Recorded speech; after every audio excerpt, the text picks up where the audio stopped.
Vamos a dar comienzo entonces a nuestra agenda. El primer panel del día conversará sobre Latinoamérica, el nuevo hub de la industria de ciencias de la vida y el caso de éxito de Costa Rica. Desde hace varios años, Latinoamérica se ha posicionado en un lugar de privilegio para la industria de ciencias de la vida y los retadores nuevos tiempos ponen de relieve su importancia para la estrategia del sector. Descubriremos en este panel por qué la región se está convirtiendo en hub de esta industria y qué ofrecen los países latinos a los grandes jugadores internacionales. Además, conoceremos el caso de éxito de Costa Rica y qué puede esperar la industria local en un futuro cercano. Nuestros speakers son Pilar Madrigal, directora de asesoría de inversión en CINDE, Michael Tucci, President and CEO en Microtechnology, y Juan José Chacón Quirós, CEO and Founder en Establishment Lab. Pilar, bienvenida. Vamos a disfrutar de algunas palabras tuyas para comenzar. Pilar se unió a CINDE en 1998 y durante sus 22 años de carrera en CINDE ha sido fundamental en el desarrollo de estrategias, actividades y programas para promover la inversión extranjera directa en Costa Rica. Antes de unirse allí, Pilar fue tercera secretaria de Naciones Unidas, periodo en el que Costa Rica ocupó tanto la presidencia del Grupo de los 77, G77, como el Consejo de Seguridad de Naciones Unidas.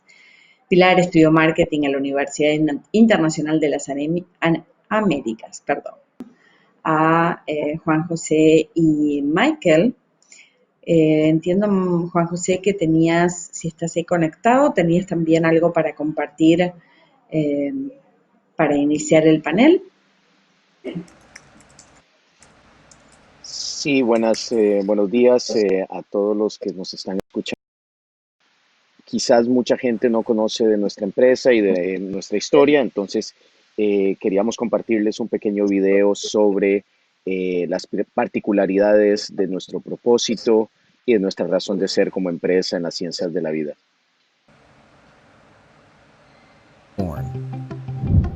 And like many of the world's greatest companies, we started in a garage. Years later, we have now grown into a global company, presence in over 70 countries around the world. And even though we began in humble origins, our vision and mission allowed us to focus on the future, allowing us to push the scope of what we thought was possible, not just for us, but for women everywhere. We wanted to change the game, to revolutionize the industry, to make a difference in a world that needs something new. And with the creation of a new generation of aesthetic products, we did just that. We changed everything for women everywhere. Since the very beginning, women have always been at the center of everything we do. And as a women's health company, we strive to work with innovation and science to make our patients feel safer. Establishment Labs, a women's health company.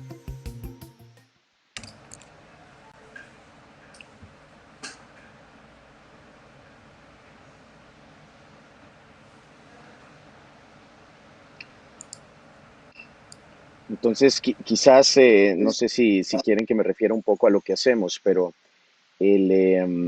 básicamente nosotros estamos dedicados a lo que es ¿verdad? La salud de la mujer y como tal hacemos una serie de soluciones para cirugía mamaria, tanto cirugía estética como cirugía reconstructiva, y estos productos incluyen soluciones como implantes mamarios, sistemas 3D.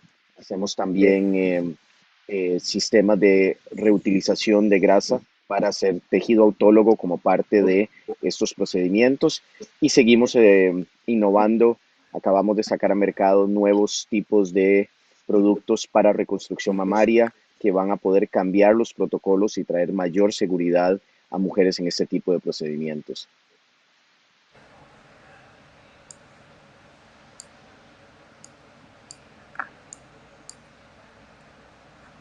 Good.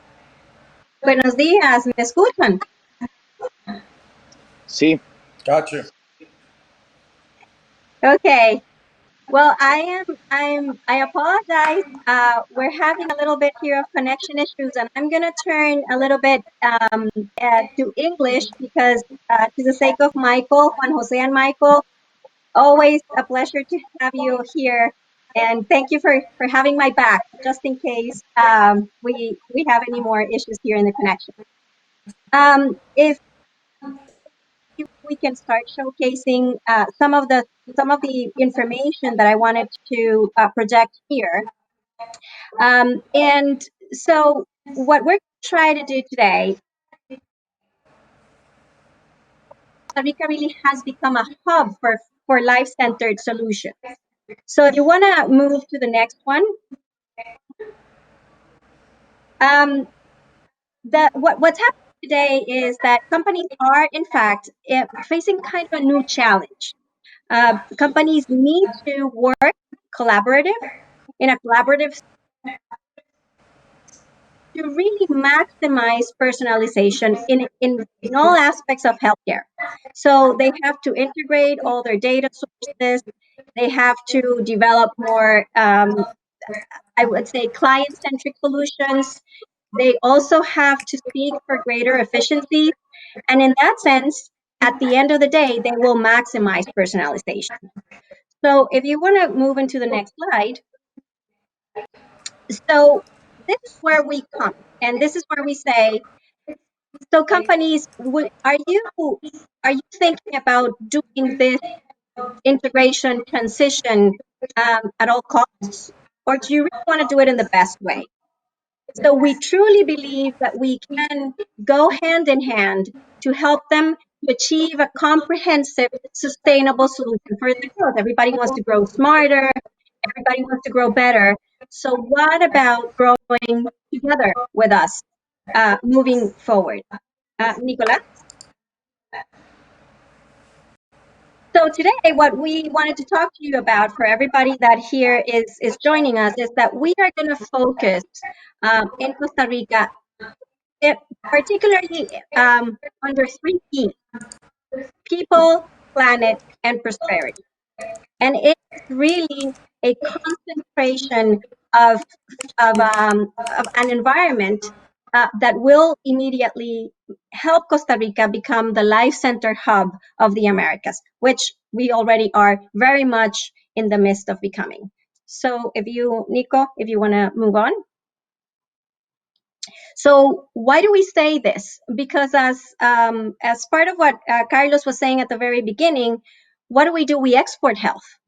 We today, as you know, we have 9 of the world's top 20 global OEMs.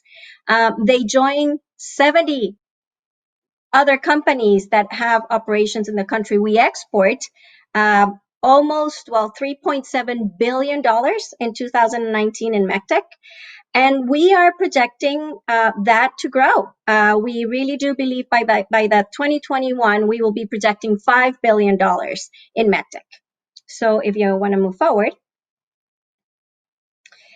where are these products going? They're really accessing global markets. Today, we have 15 trade agreements.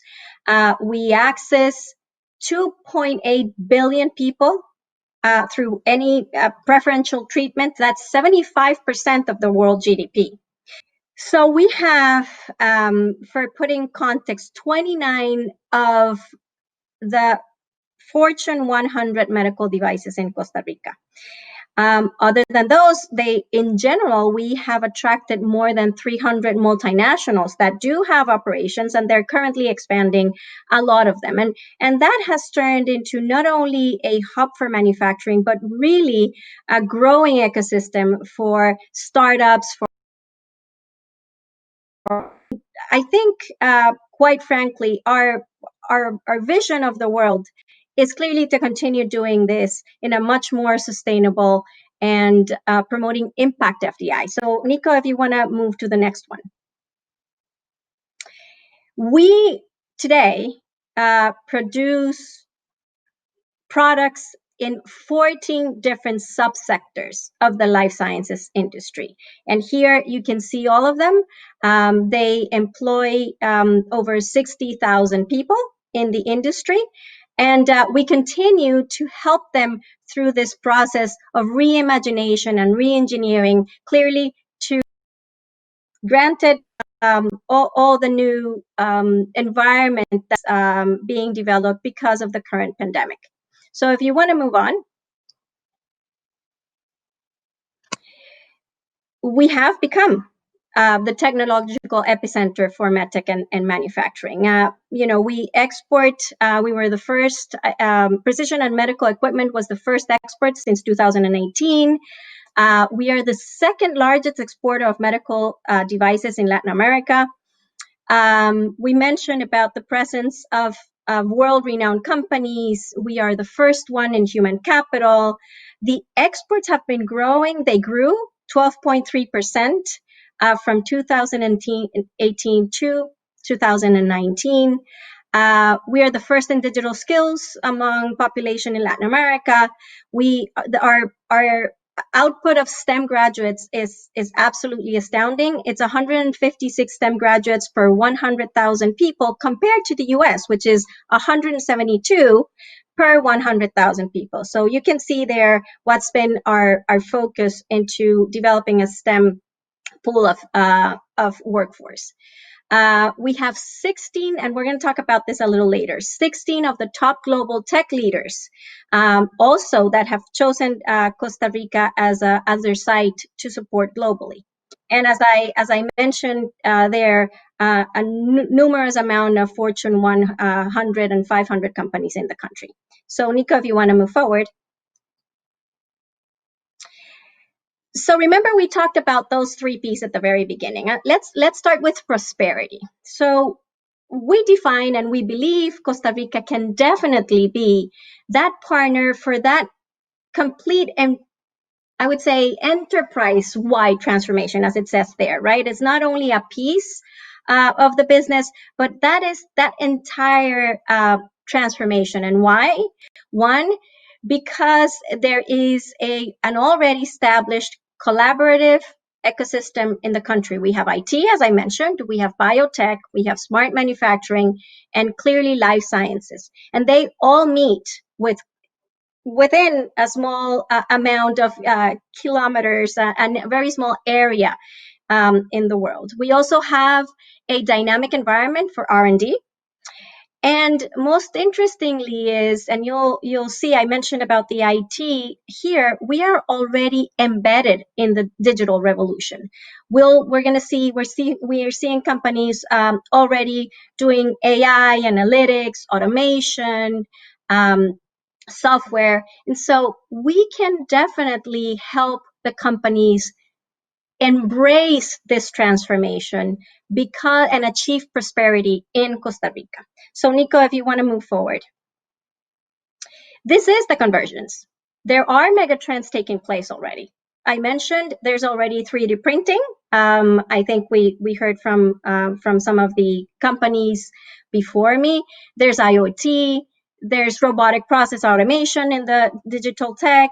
There's cloud computing companies that are providing products and services from Costa Rica to the companies and worldwide. So there's all this is really happening within our 50,000 square kilometers in our country. So if you want to move forward, Nico. Thank you.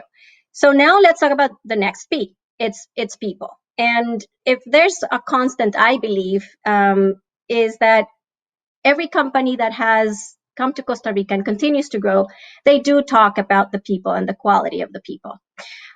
We have the platform. We have no standing army. And clearly then that has allowed us to invest in health and education. As you can see there, 7.3% of our GDP in education, 9.9% of GDP in health. We have the oldest democracy in Latin America. Education is free and mandatory. We are working very, very hard on retooling and reskilling a talent platform, seeing them works every day in with strong alliances with the academia and international academia to promote this upskilling. We have a very tech savvy and digital ready. We have one among the highest mobile penetration in Latin America. And we believe that Costa Ricans are very creative. They're young, they're innovation driven, but I'm going to leave that for my colleagues later on to talk about that. So Nico, if you want to move on. We really are there. We have 60 universities. I mentioned we have 129% of mobile penetration, and almost 87% of internet penetration. So the people, the platform there is definitely goes hand in hand with the capabilities of our country. So Nico, if you want to continue. This is what some of the other organizations say about us. Clearly, we can talk about a lot about Costa Rica, but we rely on what these other indexes say. We are the first ones in skills of current and of the future, according to the World Economic Forum. Clearly, number one in digital skills, as I mentioned, according to the Global Competitiveness Report, and number one in English proficiency in Latin America, according to the ETS. So overall, we rank today number one in human capital in Latin America. Nico, if you want to move. So now let's talk about planet. And to me, and I'm hoping that to you and to everyone here going through these times, this really becomes a priority. But it has been a priority for Costa Rica for many, many years. 99% of the electricity comes from renewable sources. 52% of the national territories is covered by forests. We reversed deforestation, actually, one of the only countries that has ever done that. We hold 6% of the world's biodiversity in our small country. We ran in 2018 on 300 consecutive days on clean energy. We are home to one of the blue zones, as I say here. It's a place worth visiting. We were named world's first champion on the earth by United Nations. The country has a clear decarbonization plan to achieve carbon neutrality by 2050. And we are home to more than 20 RE100 companies. And we're going to talk about that in the next slide, Nico. So these are the 3 Ps. Costa Rica is the platform for talent development. We are aligned to what companies need. We are retooling. We are educating. We're investing in current and future skills. We are committed with the planet. We are committed to sustainability. We're committed to the growth and equality. And we have an environment for prosperity. It is a technologically enabled environment. It's a collaborative environment for prosperity. This is a Life Center hub. We have the data. Carlos was talking about that. We have the track record, but we really have those 3 aligned Ps that I believe makes Costa Rica a unique place where to grow and continue to contribute to life as a Life Center hub. Nico? Thank you. I'm happy that I was able to share this with you. I also wanted to thank Revista Inversión Inmobiliaria for inviting us today. I hope this is useful, since it has a lot of information for anybody that wants to reach out to us, and we'll be happy to share all of our stories, all of the success stories, and clearly any data that you need to make any decisions about Costa Rica. But now I have the pleasure to have again Juan Jose and Michael. So Nico, if you want to bring them back, happy to see them. We have Juan Jose in the tropics, so everybody can enjoy the birds and the sea in the back. So right now, I am going to give the floor to Juan Jose. Juan Jose, if you can, I think we have a beautiful video. Please introduce yourself. I know you talked a little bit, but I think we're going to talk a little bit about your video, okay? Our video? Sure. So this is a real estate gathering, so we can show our real estate. This is our new facility Took us a few years to build it, but we've been in here about 18 months. It's a little unique where we have no internal construction. It's one giant controlled environment room where we're doing a variety of manufacturing services. There's the metal components, both stamping, we're doing insert molding here, micro machining, you name it. It's a veritable supermarket of production capabilities within a relatively small space. Get into a little bit about our view on technology and how it's changing literally everything we're doing. I'll just give you an overview of what we look like down here.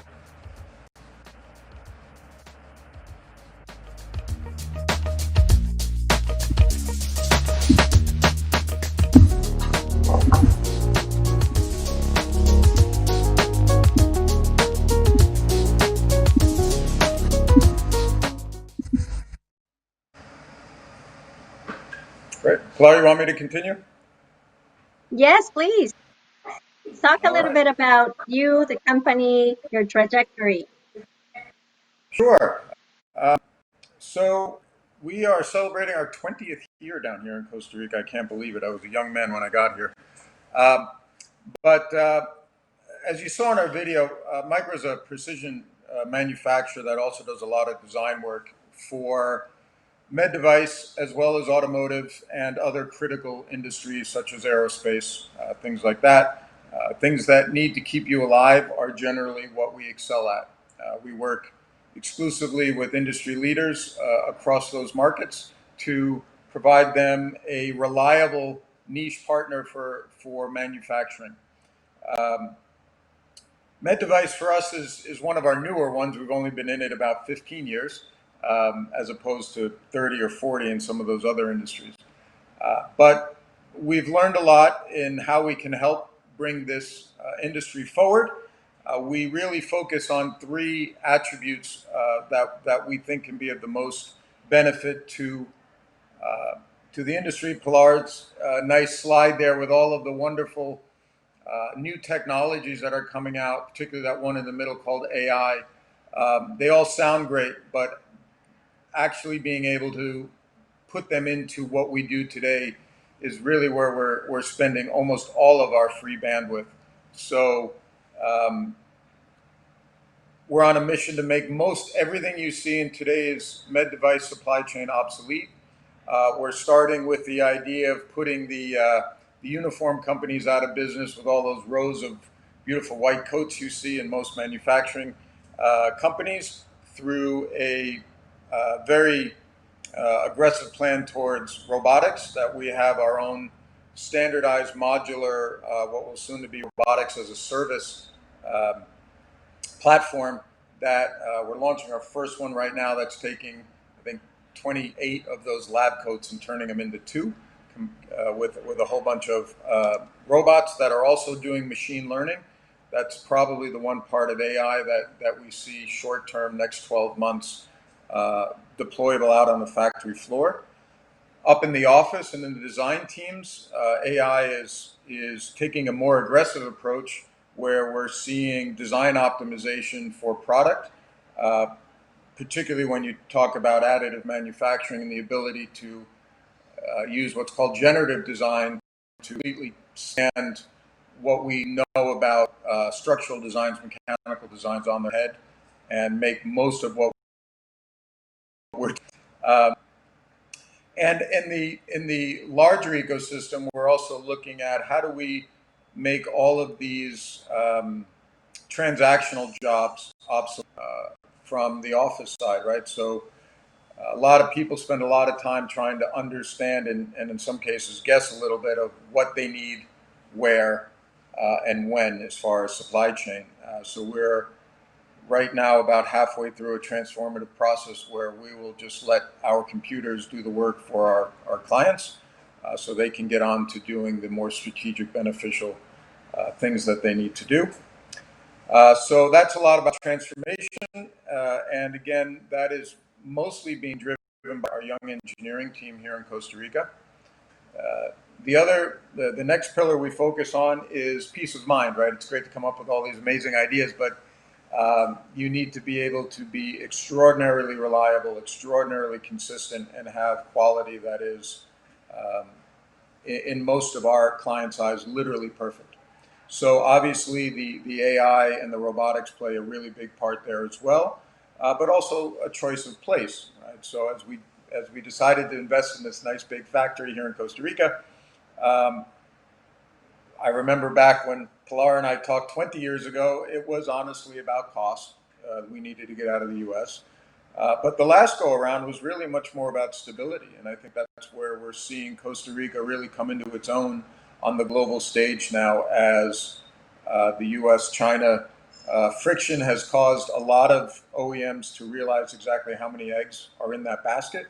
And then you add in a little bit of a pandemic and some political instabilities in other what we call usual suspects, all right, such as our neighbors to the north, for reshoring or offshoring opportunities. So we see Costa Rica as a really, really opportune place. We just happen to be in the right place at the right time with about 20 years of practice. And the third one, which also plays into both of those, is lowest total cost of ownership. And we're seeing more industries now. Automotive has been there for quite some time. Med device is getting there. And well, aerospace is on a little bit of vacation right now. But I think to your point earlier, Pilar, about growing sustainably, being smart, not just cheap or looking at the wrong metrics around growth.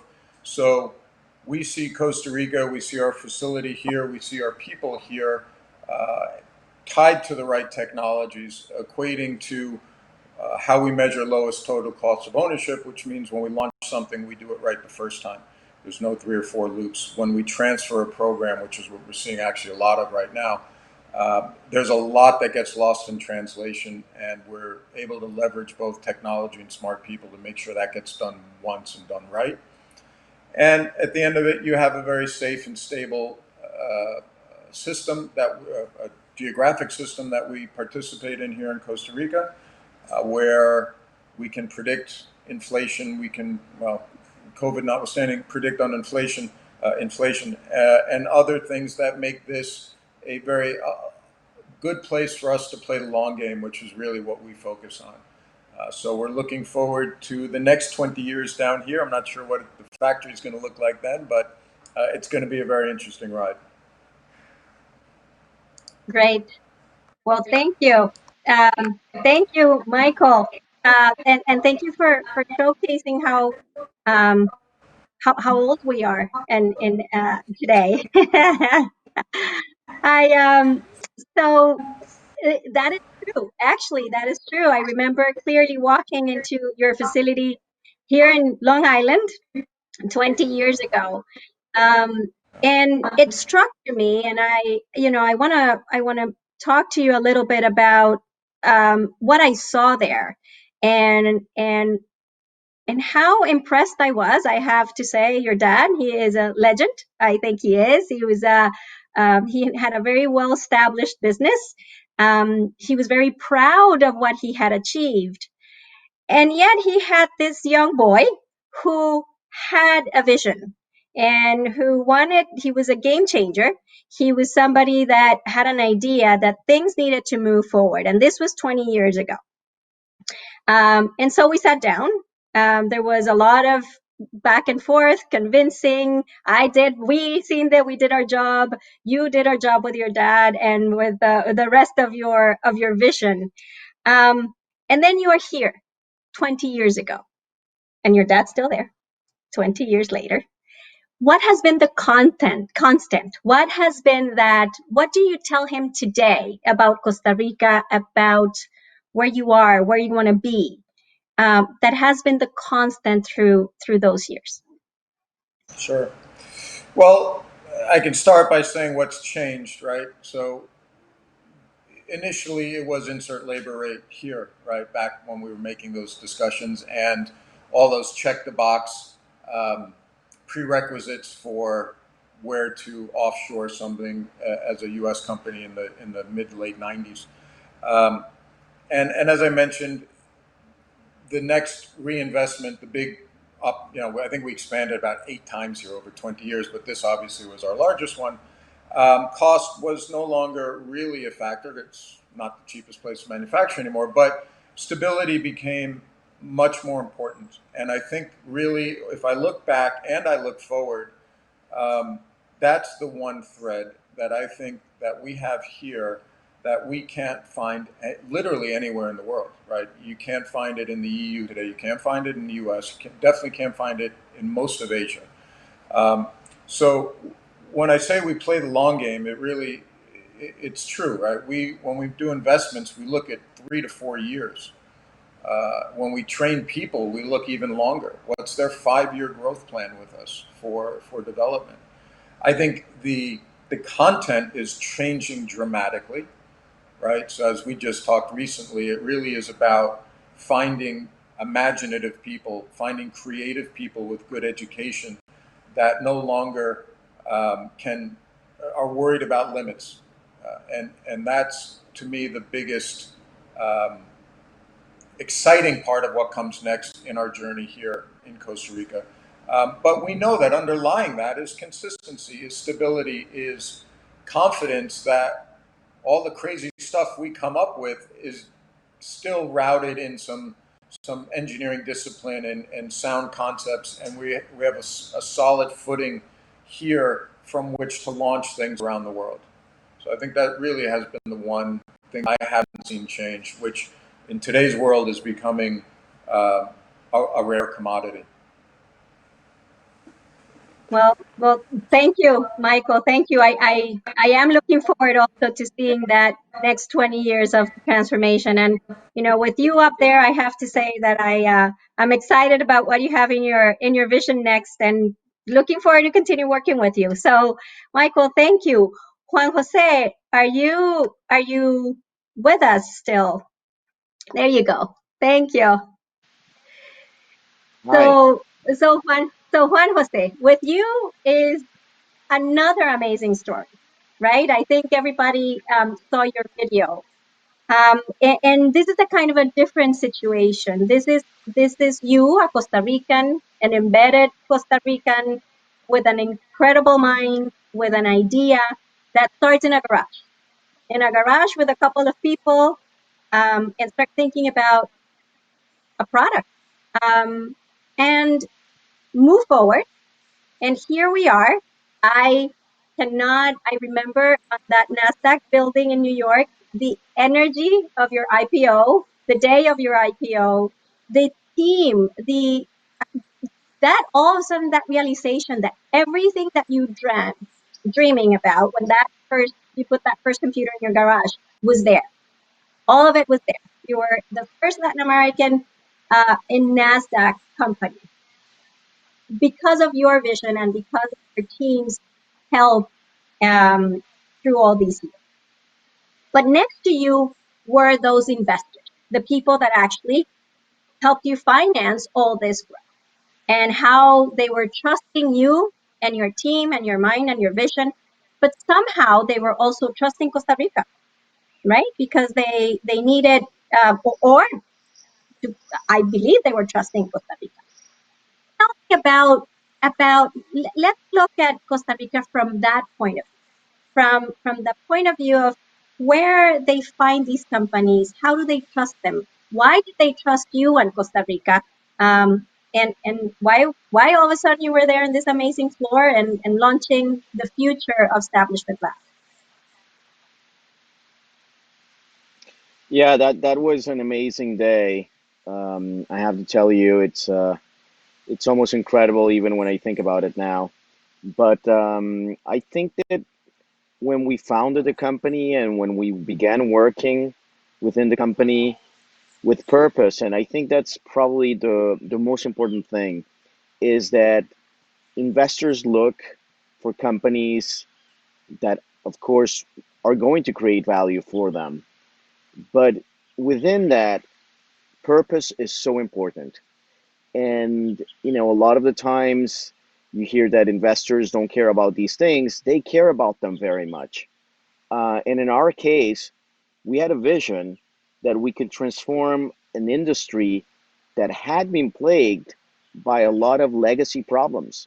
When you think about breast surgery and aesthetic breast surgery and breast implants, for most people, there's a certain degree of, I would say, lack of trust in this industry, given the history behind it. And we said, well, there's a reason for this. There's been a lack of investment in this indication. There's been a lack of investment in the technology to make it happen. But most importantly, there's been no angle of women's health. And that's what got that industry into trouble. So we said, if we have that angle of women's health, then we can start fixing many of the things that they got wrong over the years. So when we went to market in 2010, we went to market with a product that was extremely different from what everyone was used to at that time. For instance, in terms of the surface of that implant, it had what is now called a nano surface. At the time, people were asking us, what are you trying to do? This makes no sense. Texture devices are better. And years later, these devices. So it's very interesting that we are, looking at a story of a Costa Rican company, but also a Costa Rican company that believed that that purpose would differentiate the whole story. And when we think about the first few years after we went to market, several times really being very close to shutting down our doors because of lack of capital, and eventually we are able to get more investors involved. And I have to say that yes, I think the one of the things that the group of investors that eventually took us to become a publicly traded company, one of the things that really impacted them when they first visited our first plant in Costa Rica was what they called a pride of ownership. They felt like these Costa Rican employees felt like things that they were doing. And I do believe that that's so important. And some of the best things that we get in Costa Rica is that you have a group of employees that are fundamentally these purpose of the company's, thriving culture towards, for instance, things like quality and efficiency and things that are important in manufacturing. But also, throughout these time, we've also been able to make that push to be present directly with our own commercial operations in many countries around the world. So when you think about our investors, and most of them these days are in the US, yes, they love the fact that they're part of a story of a company that is transforming an industry, that is trying to bring women's health to this industry, but also they know and they like the fact that we are the first company.